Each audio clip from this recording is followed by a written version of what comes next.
요즘 사람들이요, 그림에 참 관심이 많아요. 뭐 그림을 좋아하기도 하지만 이제는 그림이 투자 목적이라고 그러더라고요. 그래서 비싼 그림을 혼자 사기도 힘드니까 여러 사람이 펀드를 만들어서 뭐 그림을 사기도 하고 그런다고 하더라고요. 물론 전부터 그림에 대해서 관심이 많은 분들도 있었겠죠. 근데 사실 뭐 웬만한 사람들이 뭐가 잘 그린 그림이고 뭐가 좋은 그림인지 이거 알아요? 그거 모르잖아요. 그런데 요즘은요, 사람들이 그림에 참 관심이 많더라고요. 그래서 오늘은 그림에 대한 얘기로 설교를 시작해볼까 합니다. 한번 잠깐 보여주시겠어요? 네. 제목이 저 그림인데요. 제목이 뭐래요? 꽃밤 데이트래요. 김두엽 작가라는 분이 그린 꽃밤 데이트라는 그런 작품입니다. 어떠세요? 그림을 잘 몰라도 색감도 참 화사하고 참 느낌도 따뜻하고 좋죠. 네. 제목도 꽃밤 데이트잖아요. 네. 젊은 남녀가 데이트를 한다는데 이 말만 들어도 참 얼마나 좋습니까? 근데 그림의 사연을 들어보면은 그렇게 저 그림이 참 좋기만 한 그림은 아니더라고요. 말씀 저 보신 대로 그림을 그린 김두엽 작가가 일제시대 때 일본에서 사셨대요. 김두엽이라고 하니까 남자 같은데 여자분이에요. 여자분입니다. 그 18살에 자기가 다니던 단추공장 사장 아들이랑 서로 사랑하는 사이가 됐대요. 그런데 갑자기 해방이 됐잖아요. 그래서 그 사랑이 이루어지지 못하고요.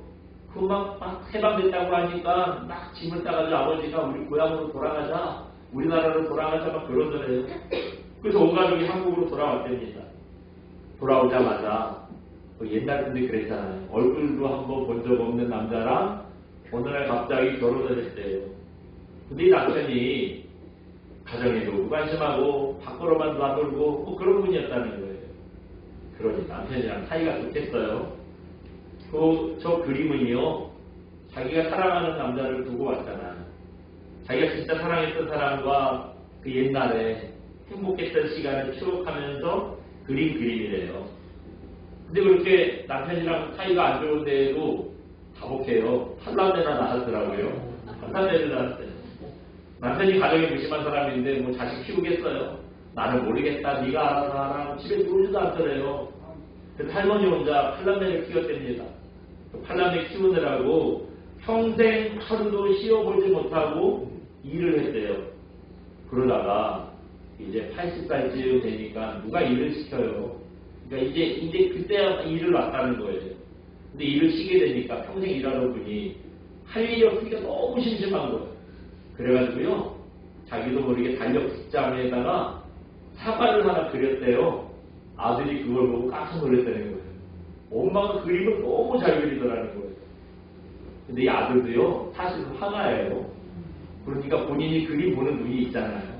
엄마가 사과 하나 그리고 예사롭지 않다고 생각해서요, 아들이 깜짝 놀라서 당장 스케치북이랑 물감을 엄마한테 사주고 엄마 더 그려봐 그랬다는 거예요.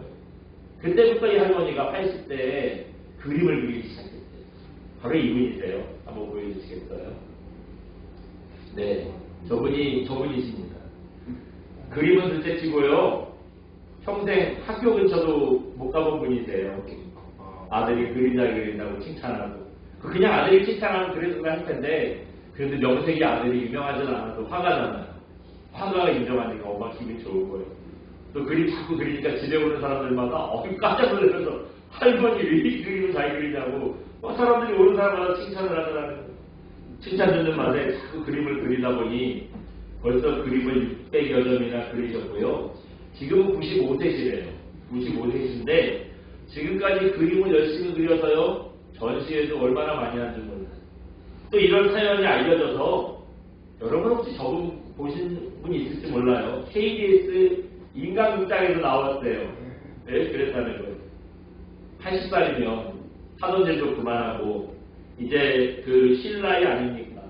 근데 이 전두엽 할머니가 남들이 다 손 놓고 그냥 누워있기만 할 나이에 그림을 그리면서 인생이 새로워졌어요. 새 인생을 찾은 거죠. 이 전두엽 할머니처럼 인생의 어떤 계기를 통해서 여태까지 살아왔던 인생이 완전히 뒤바뀌는 그 새로운 인생이 되는 그런 경우들이 있죠. 우리가 잘 알고 있는 모세도 바로 그런 사람이 아니었나 싶습니다. 모세가 80살이 될 때까지요, 양을 치는 목동이었어요. 우리 모세가 뭐 이스라엘의 지도자 어쩌고 하니까 대단한 사람이고 뭐 그럴 줄 아는데, 그냥 80살까지요, 그냥 광야에서 양이나 돌보고 뭐 이런 노인네였습니다. 근데 이런 분이 80살에 떨기나무에 불타는 형상의 그런 으로 임하신 그 하나님을 만나잖아요. 그 하나님을 만나고 났더니 이걸 계기로 모세 인생이 완전히 바뀝니다. 한가롭게 양인하시던 80세 노인에서요, 애굽의 노예 생활을 살던 이스라엘을 해방시키고 또 가나안까지 40년 동안 이끌고 가는 지도자 모세로 인생이 확 바뀐 거예요. 여러분, 하나님을 만나면은요, 우리 인생이 여태까지 살아오던 방식, 여태까지 생각하던 생각들, 이게 딱 바뀌게 되어 있습니다. 하나님을 만나는 순간 인생이 새로워지게 되어 있어요. 새롭게 생각하고 새롭게 살게 되어 있다는 겁니다. 오늘은 2024년 마지막 주일 예배입니다. 물론 내일 모레 여러분 뭐가 있어요? 송구영신 예배 있어요. 여러분 기억하시고 꼭 나오셔야 돼요. 예배가 있기는 한데 그게 진짜 마지막 예배지만 주일 예배로는 오늘이 마지막이에요. 오늘이 마지막입니다. 그래서 오늘 2024년 마지막 주일을 보내면서 2025년 새해에는 우리가 하나님 앞에 어떤 신앙을 가져야 될까, 이 점을 좀 생각해 보겠습니다. 오늘 본문의 말씀은 너무 잘 알려진 오병이어의 사건입니다. 예수님께서 행하신 기적과 능력을 보고요, 소문이 나니까 사람들이 막 구름대처럼 예수님을 따라다니는 거예요. 어디 갔다 하면 막 연락해가지고 서로 막 예수님 만나러 오고 이러는 겁니다. 오늘 본문도 예수님 따라다니는 무리가 어떻게 하고 있어요? 네? 5절 보시면 눈을 들어보니 큰 무리가 자기에게 오는 것을 보시고 그랬어요. 오늘도 예수님 여기 계시다더라 소문이 나니까 사람들이 막 서로 연락해가지고요, 막 예수님 만나겠다고 오는 겁니다. 근데 그때가 마침 아마 밥 먹을 때였던 것 같아요. 한 아이가 보리떡 5개, 5병, 물고기 2마리, 2여, 그래서 이게 오병이어의 기적이잖아요. 이것들을 자기 도시락을 예수님께 가져왔어요. 예수님께서 그 제자들에게 그 도시락 사람들한테 돌려라 하십니다. 예. 그래서 도시락을 돌렸더니 어떻게 됐죠? 맨 처음 받은 사람하고 홀라당 다 먹었나요? 아니죠. 놀라운 기적이 일어납니다. 어떻게 된 일인지 이 도시락에서 음식을 꺼내도 이게 멈추지 않는 거예요. 우리나라도 비슷한 얘기죠. 화수분이라고. 꺼내도 멈추지 않는 화분의 얘기가 있잖아요. 마치 그런 것처럼 아무리 꺼내고 사람들이 돌리고 해도요, 음식이 계속 나오는 거예요. 그 당시에 현장에 있던 사람들이 장정만 5,000명이었다고 그랬습니다. 노인분, 무슨 뭐 여자들, 아이들 갖다 주면 아마 수만 명은 됐을 거다 하는 얘기를 해요. 이 사람들이 다 배불리 먹고 남기까지 했대요. 얼마나 남았죠? 12광줄이 남은 거 모아보니까 12광줄이가 남았더라. 여기까지가 오늘 우리가 조금만 읽었는데 전체의 얘기입니다. 워낙 잘 아시는 본문이라 구체적으로 설명은 드리지 않을게요. 오늘 본문을 통해서 생각해보고 싶은 건 이겁니다. 한번 보여주시겠어요? 같이 한번 읽어봅니다. 예수님을 중심에 모셔야 삶의 방식이 달라집니다. 아까 그 전두엽 할머니, 김두엽 할머니였나요? 예, 김두엽 할머니 삶이 어떻게 바뀌었어요? 그림을 만나고 나서 인생이 바뀌었잖아요. 그런 것처럼 우리도 마찬가지예요. 예수님 만나고 예수님 인생 중심에 두면은요, 우리 삶이 바뀝니다. 분명히 바뀌어요. 근데 여러분 요즘이 어떤 시대입니까? 과학을 하나님만큼이나 절대시하는 그런 시대예요. 뭐 성도도 마찬가지지요. 성경에서 말씀하시는 거는 잘 안 믿어도요, 과학에서 얘기하면 철석같이 믿어요. 오늘 여러분 그 본문이 딱 그렇잖아요. 여러분 예수님께서 보여주신 이 오병이어의 기적 여러분 믿으세요? 네? 우리끼리 있으니까 솔직히 아멘이죠. 밖에 나가서 세상에 나가서 이 얘기 믿는다 그러면 사람들이 뭐라고 생각하겠어요? 어우, 다른 사람인가 봐. 네? 여러분 이런 취급을 받을 텐데, 그래서 당당하게 내가 하는 그 사실 믿는다고. 과학으로는 어떨지 몰라도 예수님을 하실 수 있지, 딴 사람이 했다 그러면 몰라도 주님이니까 당연히 하실 수 있지. 이렇게 당연하게 당당하게 말씀드릴 수 있냐는 얘기예요. 여러분, 근데 과학자나 의사 얘기는 어떻죠? 아주 막 철석같이 믿습니다. 성경 말씀은 뭐 얘기를 아무리 해도 기억하죠. 여러분 아마 내일 가서 오늘 설교 생각해보면 생각 안 날 거리요? 네? 그래도요, 의사가 한 얘기는 어때요? 마음에 새겨서 몇 년이 지나도 안 잊어버려요. 여러분, 고기 탄 거 먹으면 뭐에 걸린다 그래요? 이거 기가 막힌 게 아니잖아요. 이것도 잘 알아요. 그 얘기 때문에 뭐 거의 성경 말씀처럼 입을 지키죠. 그 아까운 고기를 막 좀 탔다고 다 잘라주는 분들도 있어요. 네? 여러분, 근데 그렇게 우리가 철석같이 믿는 과학이 진짜 언제나 맞을까요?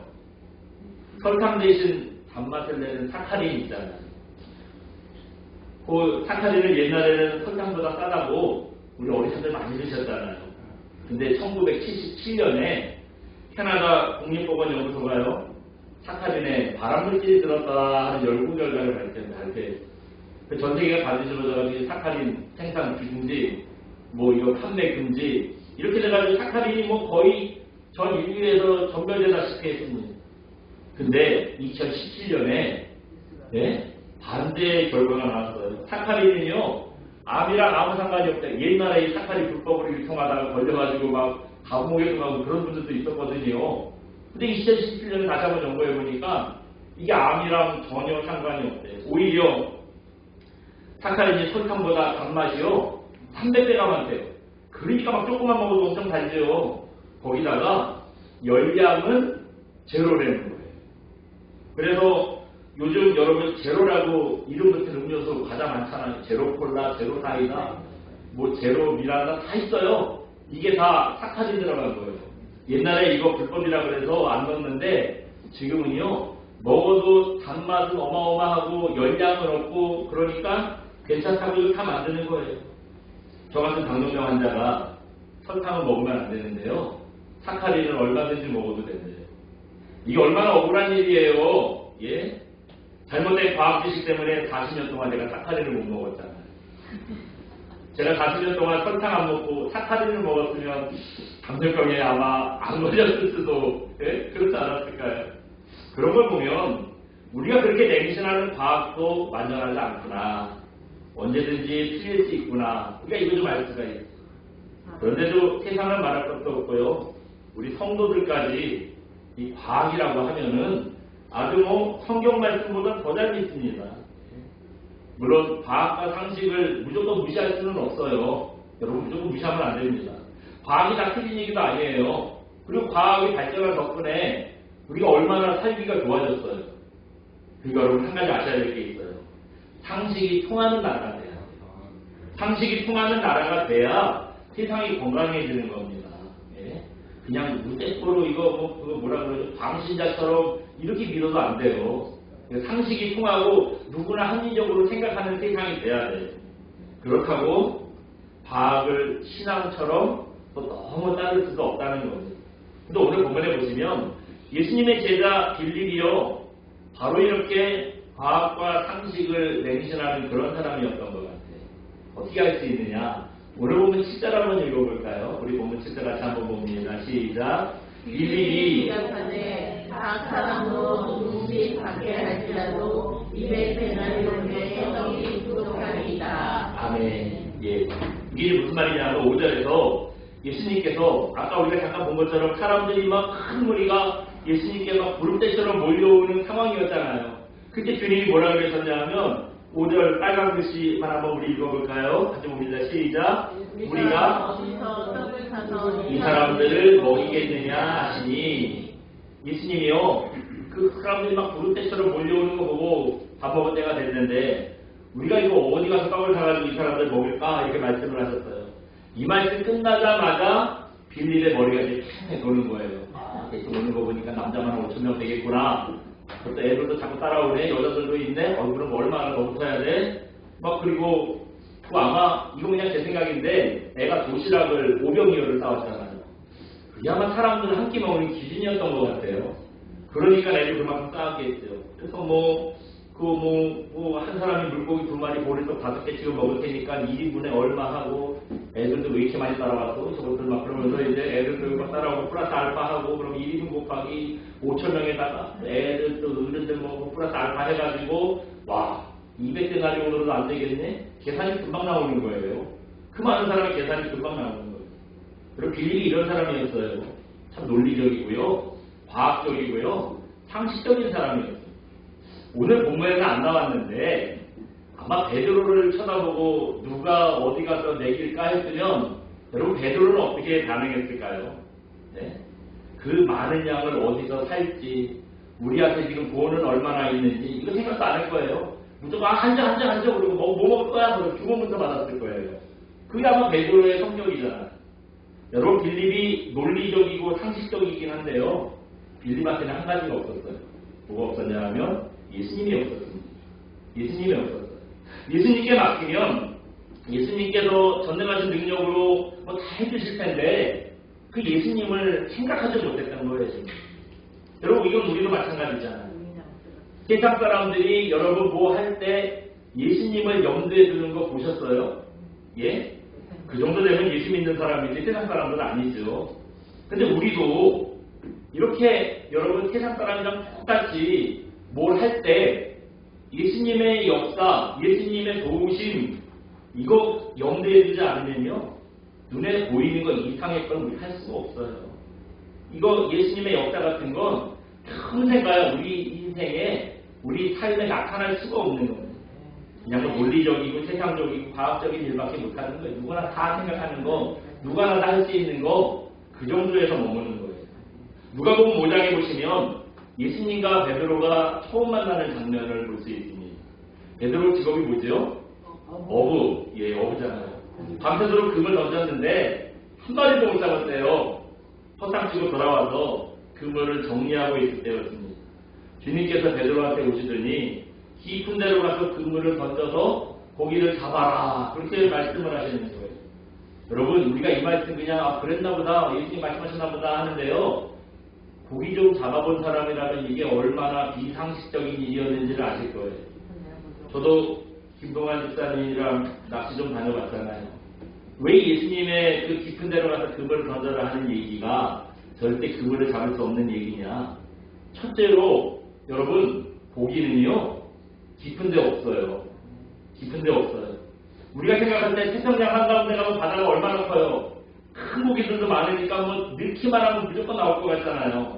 근데 그렇지 않아요. 고기는 주로 어디 있느냐? 이 해안선 근처. 그러니까 깊이는 한 10m 정도? 저희가 바다로 낚시 나가면요 한 10m 내외예요. 그래서 낚시 그 선장님도 알려줘요. 몇 메타 바닥이 있으니까 몇 메타까지 닿으면 한 1m 올리세요. 그래요. 왜냐하면 수초가 있어서 이게 걸리거든요. 그 정도예요. 10m 이하예요. 깊은 데 가봐야 한 20m 정도밖에 안 돼요. 그 얕은 바다입니다. 그러니까 그리고 고기들이 어디 있냐면 우리가 생각할 때 무슨 뭐 물 위에서 막 사람 다니고 그럴 것 같잖아요. 그런데 그냥 가져서 먹어요. 걔들도 아니까 고기들은 어디 있냐? 바닥에. 넓지만 방어만 바닥에 있는 게 아니에요. 모든 고기들이 다 바닥에 있으면서 수초 사이에 숨어 있어요. 아무리 큰 고기도 바닥에만 있어요. 위로 올라가는 건 어디 가려고 하는 거지, 고기들은 다 바닥에 깔려 있어요. 그러니까 수초 사이에 고기들이 있는 거예요. 그래서 배를 타고 가면 시간만 1시간 가요. 아침 얼마나 빠른지 생각하고 1시간 가는데 가서 보면은 바다 한가운데가 아니야. 그냥 어디 뭐 해안가 근처입니다. 어느 때만 섬 바로 옆에 세워줘요. 이럴 것 같으면 배 타고 왜 나왔나 싶은 데로 가요. 네? 근데 얼마나 가까운지요? 뛰어들어서 헤엄치면 거의 섬에 들어갈 수 있을 것 같아요. 그 정도 가까운 데 가서 고기를 잡아요. 그렇게 얕은 바다가 고기가 나오는 포인트예요. 둘째로 고기는 여러분 낮에 안 잡혀요. 그럼 고기는 언제 잡히냐? 해 뜰 때, 해질 때 이때 잡아야 돼요. 5시에 배 타고 나가면 한 1시간 나가면은요 6시에서 7시 사이 이때 승부를 보는 거예요. 이때 못 잡으면 없어. 물론 뭐 한 3시까지 안전은 있는데 그거는 뭐 혹시나 해가지고 넣어놓고 있는 건데요. 웬만하면 안 잡혀요. 낮에는 안 잡혀요. 해가 뜨거나 해가 질 때 잡혀요. 그런데 베드로한테 예수님께서 금을 던지라고 말씀하셨을 때는 언제지요? 밤새도록 고기를 잡고 다 허탕치고 나와서 그물을 정리하고 있을 때. 그러니까 이미 해가 다 떤 그런 시간이에요. 밤새도록 고기를 다 안 잡힐 때입니다. 여태까지 자기 상식으로 또 합리적으로 따져봐도 예수님께서 그물을 내리시라는 말씀은 이건 허탕치기에 뻔한 얘기예요. 자기가 허탕치고 와가지고 한 얘기가 아니라 이게 자기 상식으로 볼 때 주님이 하라는 게 영 이게 못 믿어올 얘기거든요. 그래서 베드로가 이런 얘기를 해요. 누가복음 5장 5절입니다. 한번 보여주시겠어요? 예. 같이 한번 읽어봅니다. 누가복음 5장 5절. 시몬이 대답하여 이르되 선생님 우리들이 밤을 새도록 수고하였는데 잡은 것이 없지만은 말씀에 의지하여 내가 그물을 내리리이다. 아멘. 예. 이거 허탕친 것도 허탕친 건데 주님이 말씀하시는 게 고기가 안 잡히는 데만 하는 얘기거든요. 그러니까 이거 아니라는 거예요. 그렇지만 뭘 의지해서요? 예, 허탕칠 게 뻔한 얘기인데 예수님 말씀하시니까 그 말씀 의지해서 내리겠습니다 그랬어요. 상식적으로 보면 절대 고기를 잡을 수 없는 명령인데요. 베드로가 자기 상식을 내려놨어요. 그리고 예수님 말씀을 의지합니다. 그랬더니 어떻게 됐죠? 인간의 상식을 뛰어넘는 결과를 얻었어요. 분명히 고기가 잡힐 자리가 아닌데 고기가 어마어마하게 잡혔어요. 그물이 찢어질 정도로 잡혀가지고요. 혼자는 건져 올리지도 못해서 빨리 옆에 친구 불러가지고 배가 한 대 더 와서 같이 끌어올렸대요. 그런 어마어마한 결과를 얻게 됩니다. 여러분, 예수님께서 하시면 불가능이 없습니다. 불가능이 없어요. 과학적으로 보고 상식으로 볼 때 절대 이루어질 수 없는 일인데 예수님이 하시면 되는 거예요. 이름만 되면 알만한 어떤 정치인 얘기입니다. 이분이 초임검사 시절이었대요. 이분이 정치적으로 정치인들 치고 욕먹는 사람은 없어. 그래서 제가 누구라고 말씀을 못 드리겠어요. 근데 이분이 초임검사 시절이래요. 교회에서 예배가 막 시작하려고 할 때 선배 검사한테 전화가 왔다라는 거예요. 갑자기 검사장님께서 호출하니까 다 모이라는 겁니다. 이 검사장님이요. 성격이 아주 대쪽같고 무서운 분이셨대요. 여러분 이런 분이 부르면은 예배고 뭐고 얼른 가야죠. 특히나 또 이 막내 검사가 이게 초임이랬잖아요. 막내인데 이거 안 가가지고 검사장님 눈에 나오면 어떡해요. 또 이분이 직업이 다른 사람도 아니고 검사잖아요. 검사장이 검사들을 불렀을 때는 뭔가 사건이 터진 거죠. 이 주일날 급하게 부르지 않으면 안 될 만한 큰일이 난 거 아니겠습니까? 그래서 알았다고는 했는데 그래도 자기 생각에는 예배가 먼저지 싶더래요. 그래서 그 예배를 드리는데 마음은 불안하죠. 예배 드리는 내내 하나님 별일없게 해주세요. 막 기도했다는 거예요. 예배 끝나자마자 택시를 타고 막 사무실 가져갔답니다. 네? 딱 가서 보니까 선배 검사들이 다 모여있고요. 막내가 알았잖아요. 분위기가 안 좋더래요. 그래가지고 또 보자마자 검사장님 기다리신다. 빨리 가봐. 또 그러더라는 거예요. 그래서 이것도 보통 교제라기 아니겠구나 해서 마음을 단단히 먹고 문을 두드리고 들어갔더니 불호령이 떨어졌을까요? 그랬을 것 같은 건 이분이 얘기 안 했어요. 완전히 의외의 반응이었대요. 이분이요. 보자마자 교회 갔다면 뭘 왔냐고 다들 수고하는 것 같아서 점심 사주려고 부른 거라고 그러시면서 그 후로는 언제부터 신앙생활 했냐 어느 교회 다니냐 본인도 중학교 때까지 교회 다녔다 이런저런 얘기하다가 얘기를 마치고 나왔답니다. 평소 같으면 이렇게 반응이 나올 분이 아닌데 이게 아마 예배를 앞세웠더니 주님이 도와주셨구나 그런 생각이 들더라고요. 그래서 그 후로는요 더 열심히 예수님 먼저의 신앙을 가지고 그때까지 신앙생활을 하고 정치생활을 한다 그런 얘기를 하더라고요. 국민일보에 나온 간증이에요. 우리에게 믿음의 역사가 잘 일어나지 않는 건 어쩌면 우리가 해보지도 않고요. 너무 먼저 겁을 먹고 상식 이상의 도전을 안 하기 때문이 아닐까 싶기도 해요. 여러분, 우리가 과학과 상식을 내려놓고 믿음으로 순종하면요 기적 같은 믿음의 역사가 분명히 일어납니다. 그렇기 때문에 여러분 다음 주부터 시작되는 2025년 새해에는 과학과 상식을 뛰어넘는 그런 예수님만 바라보는 저와 여러분들이시기 바랍니다. 그래서 주님의 능력이 2025년 1년 내내 함께 하시기를 주님의 이름으로 축원드립니다. 우리 시간 함께 찬양하고 기도합니다. 전능하신 나의 주 하나님 함께 찬양하고 기도합니다.